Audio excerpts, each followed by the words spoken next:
एक श्रीलंका के अंदर एक चंद्र विजय नाम का भाट रहता था। वो कुल टोटल 16 सदस्य थे उसके घर में, पुत्र वधू पुत्र पुत्रियां सब मिलकर 16 सदस्य थे। अपने आत्माओं, एक पिता एक माता अपने बच्चों के लिए कितनी दुखी होती है। एक भी कष्ट में कोई बालक हो जावे चिंता में नींद नहीं आती। और हम जिस पिता के संतान हैं, पूरी पृथ्वी पूरा विश्व पूरे ब्रह्मांड चींटी से लेकर हाथी तक, हम सभी उस कबीर भगवान के उस अमर पुरुष के बच्चे हैं। अब हम यहाँ कितने दुखी हैं। आप तो बालक हो, पता नहीं बालक का चाहे कितना चोट लगी रहो, वो उसको कष्ट नहीं मानता, रोता अवश्य है और फिर भी गलती करने में पीछा नहीं देखता, क्योंकि उसको ज्ञान इतना ही है। तो वो परमात्मा कितना दयालु है। अपनी प्यारी आत्माओं को शरण में लेने के लिए उस चंद्र विजय भाट के घर से थोड़ी सी दूर पर रास्ते में, जिधर वो सुबह सुबह फ्रेश होने के लिए जाता था, वहाँ एक पेड़ के नीचे बैठ गए भगवान। एक साधु रूप बनाकर बैठ गए, ऋषि रूप में रहते ही थे। और ऋषि के दर्शन हुए। चंद्र विजय भाट ने प्रणाम किया। प्रणाम करके पहले तो चला गया, घूम फिर के आया। आते समय कहने लगा, भगवान दास की कुटिया यहीं पर है, दर्शन दो दाता। अब वो तो गए इसीलिए थे। करे करावे साइया मन में लहर उठा, दादू से दरजीव के आप बगल हो जा। परमात्मा बोले, भाई चलो आगे घर पे। वहाँ कुछ देर डिस्कस हुआ, उनकी आपस में चर्चा हुई। परमात्मा से ज्ञान सुना उसने कि कहा जी भगवान को चर्चा सुनाओ। तो परमात्मा ने सारी कथा कहानी का सृष्टि रचना सुनाई, काफ़ी ज्ञान दिया। तो वो बड़े प्रभावित हुआ, कहने लगा भगवान दास की कुटिया यहीं पर है, वहाँ चलिए। और वहाँ पर आपके और भी बच्चे हैं, वह भी आपके ज्ञान का लाभ उठाएंगे। परमात्मा तो गए उसी उद्देश्य थे। घर चले गए, आसन दिया, अलग से बैठाया मालिक को, सोच कपड़े बिछा के, और फिर सत्संग सुनाया। अब उस समय तो केवल एक व्यक्ति ने नाम लिया, चंद्र विजय ने। बाकी परिवार कहने लगा नहीं, हमें अच्छा नहीं लगता इनकी ये बातें, ये तो शंकर भगवान से भी ऊपर बताते हैं। क्योंकि श्रीलंका का राजा रावण जो है, भगवान शंकर से अतिरिक्त किसी की पूजा ना करता था। तो उसको देखा देखी पूरा श्रीलंका भी शिव का ही पुजारी हो गया था। तो इस बात को पहले स्वीकार नहीं हुआ। फिर वो चले गए भगवान वहाँ से। पीछे से उस चंद्र विजय भाट ने अपने पूरे परिवार को बैठा बैठा के बहुत अच्छी तरह समझाया। तो उन सब का मन बन गया। तो परमात्मा फिर वहाँ पहुँच गए। अब उन सभी पूरे परिवार ने नाम ले लिया। और जो मालिक ज्ञान सुनाया करता था, ये तो ज्ञान ऐसा है, प्रत्येक व्यक्ति चाहता मैं सबको सुना दूं, भाई को, बहन को, रिश्तेदार को। ऐसा अनमोल ज्ञान कभी देखा ना सुना। अपना आत्माओं, वो चंद्र विजय भाट जो था, वो रावण के पास जाता था, उसको चुटकले चटकले सुना के, उनकी महिमा मुहिमा गा के, और ये भाट लोग उनका एक मनोरंजन कराया करते थे। और उधर से उसकी पत्नी जो थी, वो कर्मवती नाम था उसका, वो जाती थी रावण की पत्नी मंदोदरी के पास। वो उसको चुटकुले सुनाती थी, अच्छे बूढ़े। इस मन की आदत है, ये राम की कथा कम और काम की कथा ज़्यादा सुनना चाहता है, सेक्स की। तो पहले तो वो बकवाद सुनाया करती थी, पता नहीं के मंदोदरी भी हंसा करती, दांदरे काटा करती हैं, चुटकुले सुन सुन के। तो फिर जब उस कर्मवती को, चंद्र विजय भाट की पत्नी को, उस बेटी बहन को मालिक का ज्ञान हुआ, सब बकवाद छूट गई। कहते भवन चतुर्दश ढूंढियो परम स्नेही साथ, जिन मिलते सुख उपजय मिटते कोट उपहाद। ये बकवाद मिट जाती है सारी जीव की। तो वहाँ अब वो कर्मवती पहले तो बकवाद सुनाया करती, फिर मंदोदरी ने जब टाइम होता उसको बैठा लेती कि महारानी हमारे घर पे महाराज आते हैं, हमारे गुरुजी, उन्हें बहुत अच्छा ज्ञान सुनाया, आपकी आज्ञा हो तो सुनाऊं कथा। सुनाओ। मंदोदरी भगवान को चाहने वाली थी। तो वो मंदोदरी को जो कथाएं सुनाई परमात्मा से सुने हुए ज्ञान की, मंदोदरी कहने लगी कि कर्मवती तू तो बड़ी मुंह फाड़ थी, तेरी इस पात्र में नरा गोबर भरा था, गंध उगला करती थी, ये अमृत किसने डाल दिया? तू ऐसी ऐसी बातें कहाँ से सुन आई? तू मैंने कभी देखी ना सुनी। तो उसने बताया कि हमारे गुरुजी आते हैं, उन्होंने हमें ये ज्ञान दिया मंदोदरी। तो मंदोदरी बहुत प्रभावित हुई कि इसे संत के ऋषि के दर्शन करने चाहिए। उसने कहा मंदोदरी इब कह तेरे गुरुजी आओ ना तो मेरे पास बुला के लाइए। अब परमात्मा फिर गए तो उस चंद्र विजय की पत्नी ने कहा प्रभु हमारी रानी आपको याद करती है, मैंने आपके द्वारा सुना हुआ ज्ञान उनको सुनाया, बड़ी प्रभावित हुई और उन्होंने कहा कि अपने गुरुजी को यहाँ बुला के लाना। परमात्मा ने कहा बेटा हम किसी राजा के घर नहीं जाते, उनको गरज पड़े तो यहाँ आ जाएगी, साधु संत नहीं जाया करते ऐसे व्यक्ति के घर जब तक वो हमारे विचारों से परिचित नहीं होते।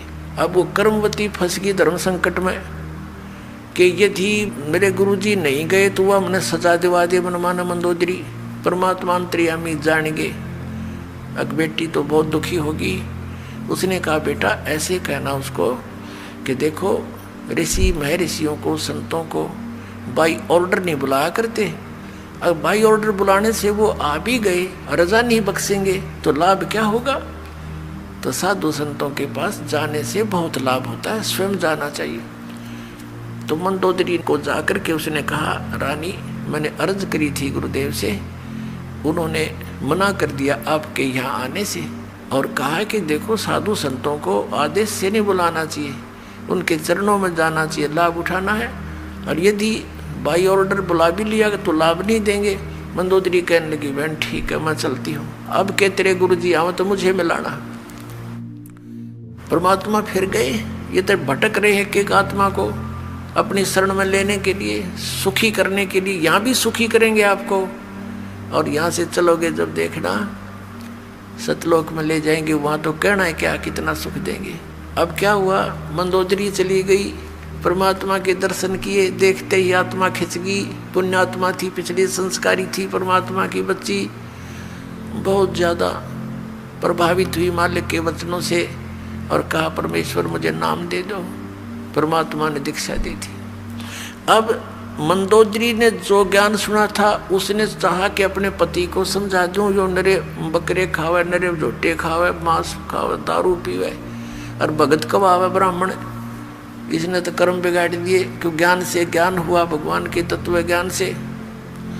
तो मंदोदरी ने चेष्टा की समझाने की अपने पति रावण को कि आप जो साधना कर रहे हो ये तमोगुण भगवान शिव हैं, ये पूर्ण परमात्मा नहीं है। अब वो इस बात से दुखी हो गया कि मंदोदरी तू ऐसी बातें मत कर, मैंने भगवान शंकर के यहाँ से शीश काट कर चढ़ा दिए, इन्होंने मेरा वापस शीश दे दिया और मेरे को कितना धन दे दिया, सिद्धि दे दी, मेरे को 1 लाख पुत्र व्रत दे दिए और मेरा पुत्र मेघनाद ऐसा है ऊपर चला गया, इंद्र को भी जीत लिया, हर मैं एक भिखारी के आगे हाथ जोड़ूंगा जाके। मंदोदरी ने बहुत समझाया कि रावण गलत बोल रहे हो आपने इस संत की महिमा से अपरिचित नहीं हो, इसकर कैसे बोल रहे हो। तो आखिर में रावण ने ये कह दिया कि मेरे को आगे से ये मत कहना, मैं तुझे मना नहीं करता, तू कितना दान कर धर्म कर, किसी गुरु से उपदेश रख। अब कहते हैं लड़की अपने पति को हमेशा जीवित देखना चाहती है। उधर से क्या हुआ कि कुछ दिनों के बाद जैसे विष्णु अवतार श्री रामचंद्र जी राजा दशरथ के गर्दन में थे, विवाह हुआ सीता जी के साथ। विवाह होने के कुछ समय उपरांत उनका वनवास हुआ, वो वन में अपना समय व्यतीत कर रहे थे, वहाँ से सीता जी का अपहरण कर ले गया रावण। अब परमात्मा ने, कबीर परमेश्वर जी यानी मुनिंदर जी ने मंदोदरी को समझाया बेटी इसने तो अपनी सात मोल ले ली, इसने अपना जो है ना मौत ले आई वो अपनी, और कह दे इसको इसने भाई इज्जत वापस दे दे, इसको सिंपल वो मैं ना समझे, ये देवी है और देवी को सताना महापाप है, इसको वापस पहुंचा दे, इसकी इसी में खैर है। औरत वैसे ही देख कर राजी नहीं होती किसी दूसरी औरत को। फिर भी उसने जब ये पता चला कि मेरे पति की जान संकट में आवेगी, क्योंकि संत जो कहते वो सत्य मानती थी, ये महापुरुष हैं, झूठ नहीं बोलते, इन्हें क्या लेना देना है, ये कोई रामचंद्र से मिले नहीं या किसी और को जानते नहीं, सिर्फ सच्चाई बता रहे हैं। वह बहुत प्रभावित हुई, रावण को समझाने की बहुत चेष्टा की तो नहीं माना। कुछ दिनों के बाद क्या होता है, बीच में एक प्रकरण रह गया। अब रावण तो सुने नहीं था, और यू ज्ञान ऐसा है आदमी हजम कर नहीं सकता अकेला। जो यू ज्ञान आपको सुनेगा, दास बता रहा, भगवान का दिया हुआ कबीर साहब का, तो उसकी ये नीयत रहती है बताऊं जरूर किसी से, चाहे को सुना चाहे ना सुना। तो रावण ने सुनना बंद कर दिया। उसका देवर था विभीषण, मंदोदरी, उसको लगी समझाने। पहले तो दोनों भाई बैठे थे, रावण को समझावा थी, रावण नहीं माना तो विभीषण कहने लगा मुझे बता तू ये बात, मन तो बहुत अच्छी लगे, ये आपकी पहली बार सुन रहा हूँ लेकिन फिर भी हृदय में समाती है। तो मंदोदरी ने उनको खूब समझाया। फिर कहा कि अब क्या बने कि दीक्षा ले, अब नाम ले गुरु जी से कि चल नाम दिलवा मेरे को। मंदोदरी अपने देवर को लेगी और नाम दिलवाया परमात्मा थे। अब उस ज्ञान से वो विभीषण भी परिपूर्ण हो गया। अब क्या होता है, रावण नहीं मान रहा था, सीता को लौटाने को नहीं राजी हो रहा था। मंदोदरी ने बहुत कुछ समझा लिया था। उधर विभीषण ने भी उसको बहुत कुछ समझाया, रावण तेरे घर में कितनी अच्छी औरत है, और फिर भी तू बकवाद की तरफ चल रहा। क्यों भाई भाई को कह सकता है जब उसकी कोई संकट आपत्ति उसके सामने दिखाई देती है। नहीं तो रावण को कौन बोला, वो तो अहंकारी आदमी था, 1 मिनट में तलवार गर्दन पर जाती थी उसकी, कोई उसके नो कर दे किसी बात न था। रावण नहीं माना। रावण कहने लगा तू कायर है और तेरे बस की बात नहीं, बैठ जाए एक तरफ। अब मंदोदरी ने देखा कि ये नहीं मानेगा, ये मरेगा और मैं विधवा हो जाऊंगी।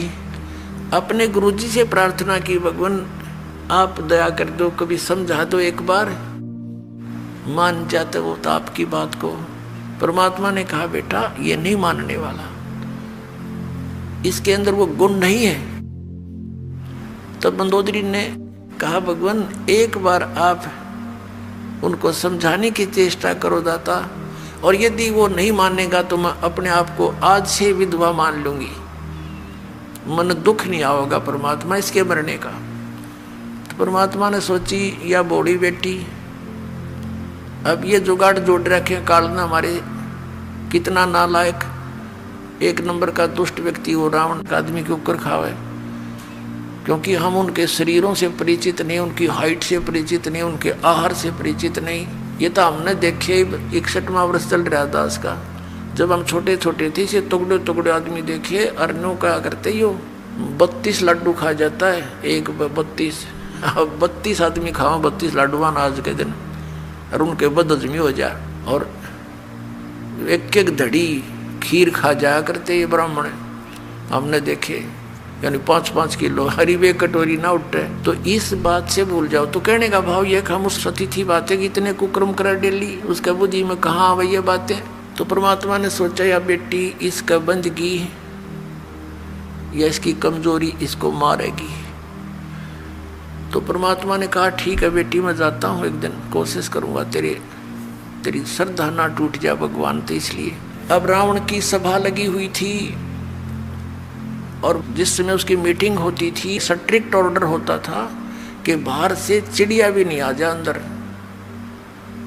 उस समय परमात्मा वहां जाकर प्रकट हो गए, पहरेदारों के पास खड़े हुए, कहा भी राजा को संदेशा दो कि ऋषि मुनिंदर आए हैं, वो आपसे मिलना चाहते हैं, कुछ आपको शिक्षा देना चाहते हैं। अब वो कहने लगे पहरेदार महाराज जी हमें बख्शो,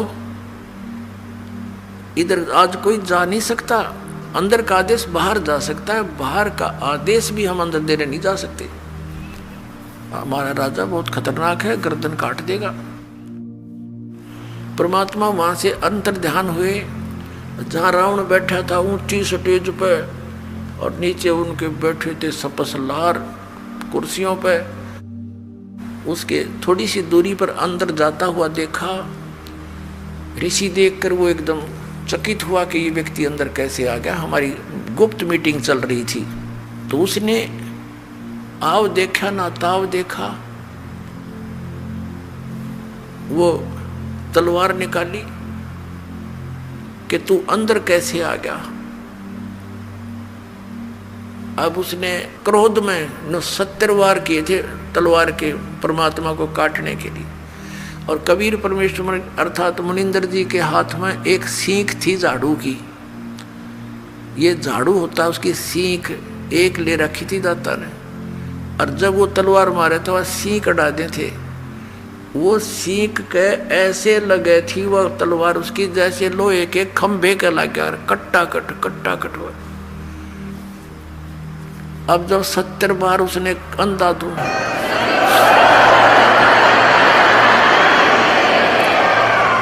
जब रावण के पसीने आ लिए, जब वो थक के खड़ा हो गया, कहने लगा तू अंदर कैसे आ गया। परमात्मा बोले तेरे ब्याह सीख तक कटी नहीं, तू मुझे मारेगा। तब उसने पूछा कि तू, रावण बोला उनको बुलाओ पहरेदारों को, उनको कत्ल करूंगा। परमात्मा बोले उनका दोष नहीं है, उन्होंने तो मुझे मना कर दिया था संदेश भी देने के लिए। फिर परमात्मा से पूछा रावण ने तू आया कैसे अंदर, कि ऐसे आ गया, अंतर ध्यान हो गए और फिर प्रकट हो गए। रावण के सामने से एकदम अंतर ध्यान हो गए और फिर प्रकट हो गए कि मैं उनको आता दिखाई नहीं दिया, मैं ऐसे आ गया। अब वो दुष्ट आत्मा फिर भी ना समझाइयो कौन है तेरे सामने। कहने लगा देख तू जा यहाँ से, तू आया किस लिए है, बता तेरी बात क्या है। तो परमात्मा ने कहा कि रावण तेरा जो है अंतिम समय आ लिया है, और मेरे आदेश का पालन करके जब तू इस लड़की को वापस दे देगा, सीता को, इस देवी को, तो तेरी जीवन को मैं बदल दूंगा, इन बुराइयां तेने छोड़नी पड़ेंगी। वो कहने लगा तेरे जैसे शिक्षक मेरे पास बहुत आ लिए, मैं शिक्षा बिना नहीं हूँ, मैं खुद ब्राह्मण हूँ, विद्वान पुरुष हूँ, और तू एक भिखारी ऋषि, मुझे क्या शिक्षा देता, मैं तेरी बात न मानू को। अब रावण की तो वो स्थिति हो चुकी थी, कबीर ये माया अटपटी सब गट आण अड़ी, किस किस न समझाऊं या कुएं भांग पड़ी। एक बूढ़ा व्यक्ति शराब पिए खड़ा था और न्यू अल्लाह उसका डोगा गिर गया जमीन पे, वो डंडा ले रखा था, वो गिर गया। एक जेंटलमैन आया, वो कहने लगा बुजुर्ग ताऊ जी तो यह शराब क्यों पिया करो आप, देख सारा शरीर कांप रहा आपका और डोगा भी ना उठता। नो बोला रे डोगा दे दे, तो कहने लगा शराब ना पिया करे। नो बोला रे शिक्षा बिना ना रह रहा, तेने देना होता दे डोगा, ना जा तू अपना काम करे। नो बोला तेरे प्रवचनों बिना कच्चा ना रह रहा, तेरे कैसे बहुत मिल लिया, मैंने ये बात करनी है, दारू ना पिया करे, धने यो डोगा पकड़ाना हो तो उठा देना, चल तू अपना काम करे। तो रावण ने तो भाई इतनी पी रखी थी इस काल की भांग। परमात्मा से कहा कि तेरी बात मानू ना कति, तू जा चाहे मत जा, किन्हों देख लिया मारे तो मरता ना, सारे कुक्रम करके देख लिए और फिर भी नू ना माना, ये कौन है। तो परमात्मा कहते हैं आपको इस काल ने अंधा कर दिया, इस झूठे सुख को सुख है ये मान रहा मनमोद, ये सकल से भी ना काल का कुछ मुख में कुछ गोद। और उस मीटिंग में विभीषण भी उपस्थित था। परमात्मा आगे वहां से चले गए। शाम के समय विभीषण घर पे आया, अपनी भाभी से कहा कि आज तो गुरुजी को मार दिया होता भाई ने। तो मंदोदरी कहने लगी ये इस संकट में मैंने ही गुरुदेव को डाल दिया नालायक ने, और मेरी प्रार्थना पर ही वहां गए हैं। क्या हुआ कि ऐसे ऐसे एकदम कितने क्रोधित हो गए, स्टेज से कूद कर स्वयं तलवार मारने लगे। गुरुजी के हाथ में एक सीख थी, वह सीख भी ना कटी। जब थक के बैठ गया, परमात्मा ने कुछ कहना चाहा, मान्या नहीं, तो भगवान वहां से आ गए।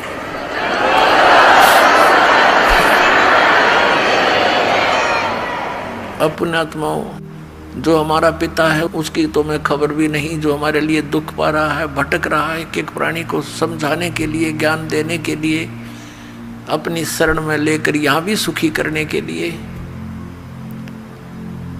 और हम उनको पूज रहे हैं जो हमें ना सुख दे सकते ना दुख दे सकते, क्योंकि देवता हैं ये ब्रह्मा विष्णु महेश, ये हमारे प्रारब्ध को परिवर्तित भी नहीं कर सकते और ये दुख दे नहीं सकते, क्योंकि ये देवता है, अच्छी आत्माएं हैं। तो हम इनको पूज रहे थे।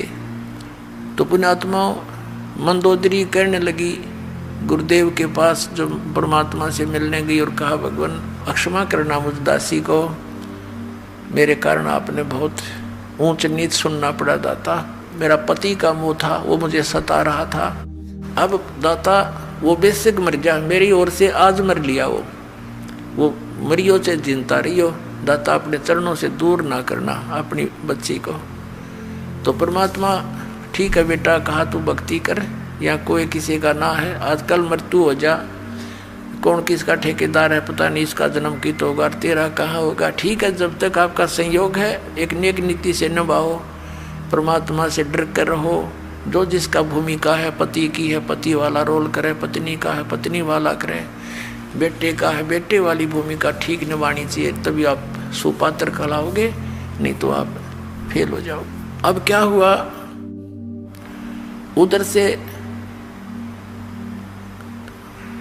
रावण को संदेशे मिले, लेकिन रावण नहीं माना। श्री रामचंद्र जी के संदेशवाहक दूत वहाँ गए, श्री अंगद जी, श्री हनुमान जी आदि आदि, लेकिन वो नहीं माना। कहने का भाव ये है कि युद्ध की, तो कहते हैं उनके इतिहास में लिखा है जीवनी में कि 3 दिन तक श्री रामचंद्र जी ने घुटनों जल में खड़ा होकर समुद्र के अंदर और प्रार्थना की थी कि हे जल्दी, हे समुद्र राज, मुझे सैनिक आपके भक्त हैं, क्योंकि उस समय आसपास के सारे ही भगत सारे इकट्ठे हो गए थे। रामचंद्र जी के अकेला भाई इस आपत्ति आ गई और एक निकम्मा आदमी उसकी पत्नी ठा ले गया। उधर से शिवलोक से भी काफी गण आए थे, भगवान शिव ने भेजे थे, तो वह बहुत इकट्ठे हो गए थे। तो नल और नील को बुलाया गया। नल और नील से श्री रामचंद्र जी ने कहा कि भाई एक पर आपकी परीक्षा दो तुम। समुद्र ने यह बताया कि इनके गुरुजी के द्वारा दिया हुआ आशीर्वाद है इनका, और उनके आशीर्वाद से मेरे ऊपर ये कोई भी वस्तु रखते हैं वो डूबती नहीं, वहां से टस से मसनी होगी वहीं रहेगी, तो मेरे ऊपर वजन नहीं बनेगा इसका। अब भगवान श्री रामचंद्र जी ने कहा भी एक बार ट्राई दिखाओ तुम। अब देखो हम ऐसे मार खाते, पहले तो नल और नील 100 शुक्र मनाया करते अपने मुनिंद्र भगवान के, और उस दिन वो आंडी पाक गए, अभिमान हो गया उनको कि यदि आज हम गुरु जी को याद करेंगे, जंतर मंत्र प्रणाम करते हैं जैसे याद करने के लिए, तो ये न सोचेंगे उपस्थित जन ये कहीं और से शक्ति प्राप्त करते हैं, इनके अंदर कोई पावर नहीं। अब उन्होंने दोनों ने फटाफट उठाया एक एक पत्थर और रख दिया समुद्र पर, डूब गया। उनको भी अचंभा हुआ, उन्हें फिर दूसरा उठाया वो भी डूब गया, तीसरा रखा वो भी डूब गया। अब ये एक दूसरे के मुंह की तरफ देख रहे हैं, और श्री रामचंद्र जी कहने लगे समुद्र से, वो जो ब्राह्मण रूप में उपस्थित था, मानो ये कहना चाह रहे हैं कि तू झूठ बोल रहा था। तो वो ब्राह्मण रूप में उपस्थित समुद्र ने कहा कि भगवान आज इनने कोई गलती कर दी, क्यों भाई तुमने अपने गुरु जी को याद नहीं किया, आज दिखा है ये अभिमान में आ गए, इसलिए इनके हाथ से वो पावर चली गई दिखा है। वो तो अपना एस्टीमेट बतावा था और वह सचमुच ऐसा ही हो गया था। अब उन दोनों ने फिर अक्षमा याचना की, गुरु जी को याद किया, हे दाता दया करो, हमसे गलती होगी, माफ करो, हम तो पापी आत्मा हैं। वो डर गए न्यू कदे फिर वो आपत्ति फिर ना आ जा तुम्हारे पे, और तुमने कर दी गलती आज ज़्यादा, अब मान बढ़ाई की भूख में। तो पुण्यात्माओं, परमात्मा हमें आगाह करते हैं कि यदि तुम ऐसे मर्यादा तोड़ दोगे, भक्ति आपकी नष्ट हो जाएगी। जैसे माता गर्भ को रखे यतन बनाए और ठेस लगे तो छन होए, ऐसे भक्ति जावे। जैसे किसी बहन को, माता को बहुत वर्षों के बाद कोई गर्भ रहा हो, फिर वो कितनी चिंतित होती है उस बालक को परिपूर्ण करने के लिए। कहीं ऊंचे नीचे में पैर न रखा जा, चलते समय भी बहुत सावधानी बरतती है, और रात के समय करवट बदलते समय भी वो बहुत चिंतित रहती है, कहीं मेरे बालक पर जोर ना आ गया। एकदम उधड़ के पड़ती है और देखती है दर्द पीड़ा तो नहीं होगी मुझे। तो कहते हैं जैसे माता गर्भ को रखे यतन बना और ठेस लगे तो क्षीण होए, तेरी ऐसे भक्ति नसावे। तो उनकी भक्ति नसगी खत्म हो, रोए पीटे याद किया भगवान को। वो तो मालिक ने करना ही था, क्योंकि श्री रामचंद्र विष्णु अवतार और श्री कृष्ण भी विष्णु अवतार। और विष्णु कौन? ये भी भगवान का बच्चा। आप जैसी आत्मा, पुण्यकर्मी प्राणी, पोस्ट ये मिल गई इसको। जैसे आप किसी का भाई मंत्री बन जाता है तो भाई ही उसका, बेशक वो कितनी पोस्ट पे बैठा है। तो ऐसे ही ये आपके ही भाई हैं, उस परमात्मा के ही बच्चे हैं। तो उनके दुख का निवारण भी वही परमात्मा कर सकता है, और कोई नहीं कर सकता।